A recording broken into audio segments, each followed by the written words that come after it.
Hello and welcome to today's daily scientific task, which is to draw a detailed diagram that shows the transport of water into the plant through the plant and to the air surrounding leaves. The following short video goes and describes this in more detail. Hello and welcome to this A-level biology revision video on transpiration. One key area that comes up in most biology exams will talk about the water movement through a plant and the effects of different conditions that either increase or decrease this. The movement of water through plants is called transpiration.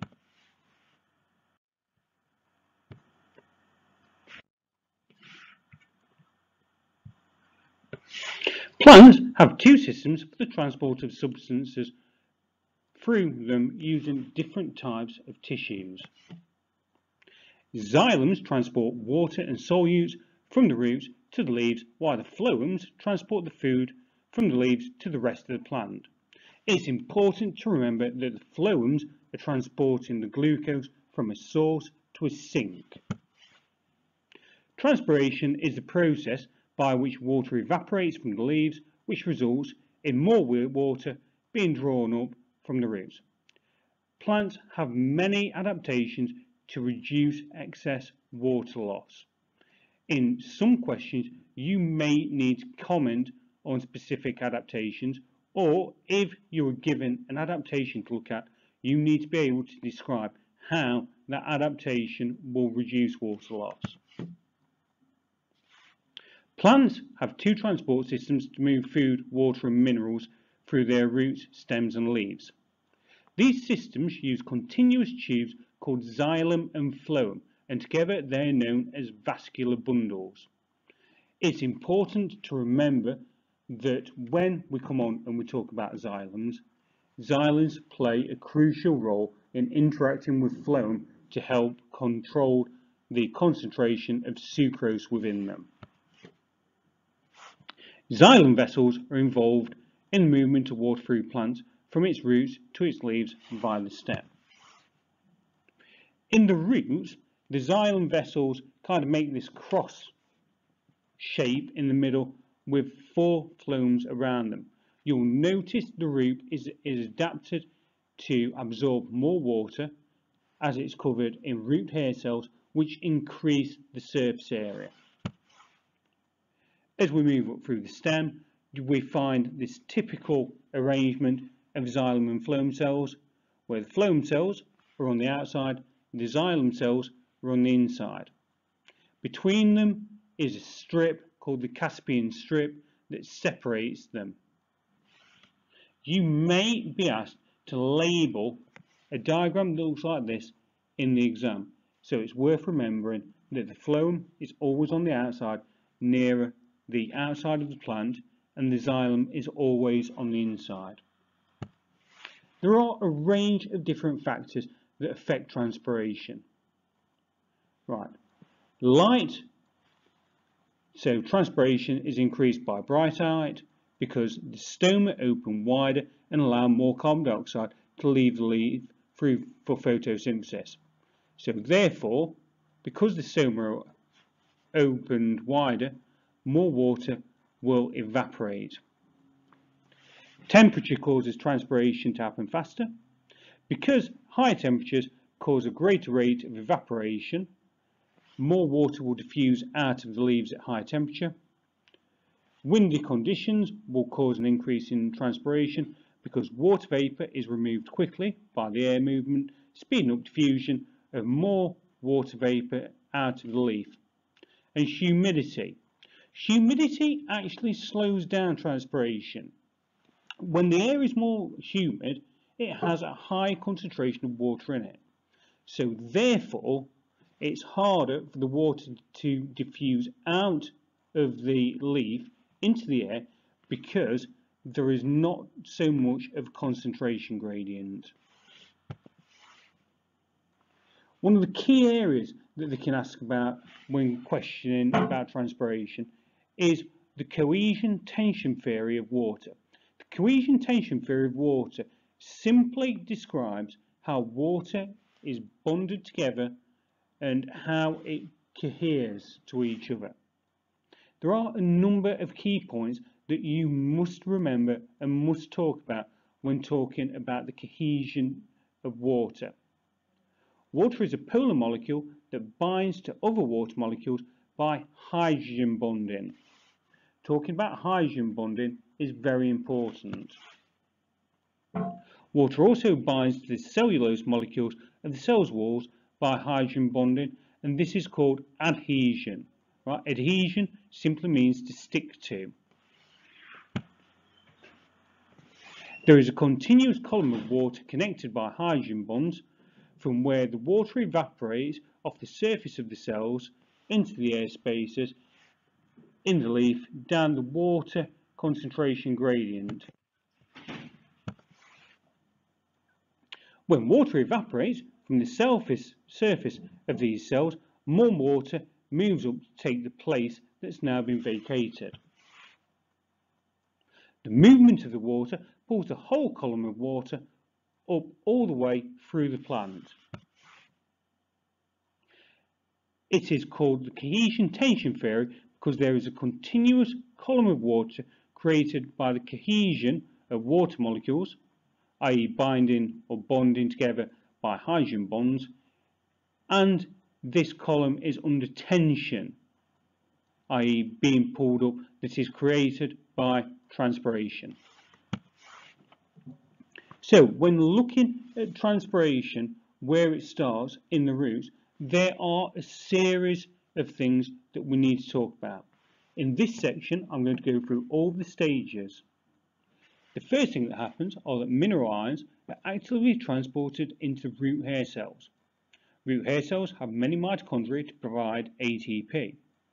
In the vacuole of root hair cells, there is stored starch which can be easily converted into glucose to provide the raw material that is needed by the mitochondria to produce ATP.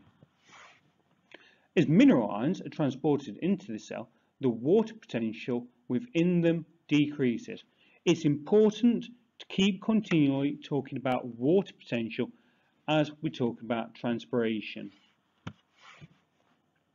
The water potential in the soil around the root is higher than in it. Therefore, the water moves down a concentration gradient by osmosis.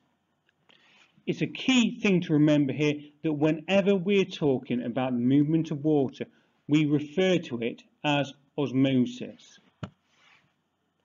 Water moves through the root hair cells towards the endodermis. Mineral ions are actively transported towards the endodermis through protein channels. ATP provides the energy needed for the conformational change in the proteins so that they can allow the minerals to be actively transported. As mineral ions are transported from cell to cell, they lower the water potential. So therefore, water will move through the root because it moves down a concentration gradient as it moves towards the xylem. Between the root hairs and the xylem is a waterproof layer called the Casparian strip. This layer is made of cellulose which contains extra hydrophobic material, right, called suberin. Water moves through the symplast, so the continuous cytoplasm of the living plant cells that are connected through the plasmodestomata by osmosis. The root hair cell has a higher water potential than the cell next to it. This is the result of the water diffusing in from the soil, which has made the cytoplasm in this cell more dilute. So water moves from root hair cell into the cell next door to it by osmosis. This process continues from the cell to the cell across the root until the xylem is reached. As water leaves the root hair cell by osmosis, the water potential of the cytoplasm falls again, and this maintains a steep water potential gradient to ensure that as much water as possible continues to move into the cells from the soil. The movement of water through the apoplast pathway, so the cell walls and the intercellular spaces, right? So water fills the spaces between the loose open network of fibres in the cellulose cell wall. It's important to remember that the apoplast pathway is under no control. The cells aren't physically controlling it, unlike the symplast pathway, where the water is needing to move through the cells, so the cells do have some control over it. As water molecules move into the xylem, more water molecules are pulled through the apoplast behind them due to the cohesive forces between the water molecules.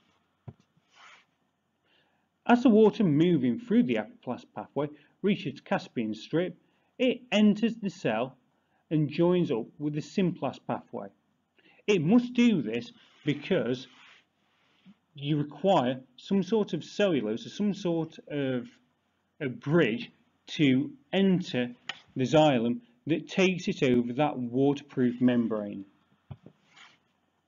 The pull from water moving into the xylem and up the plant, along with the cohesive forces between water molecules, creates a tension that means there is a continuous flow of water through the open structure of the cellulose wall, which offers little or no resistance.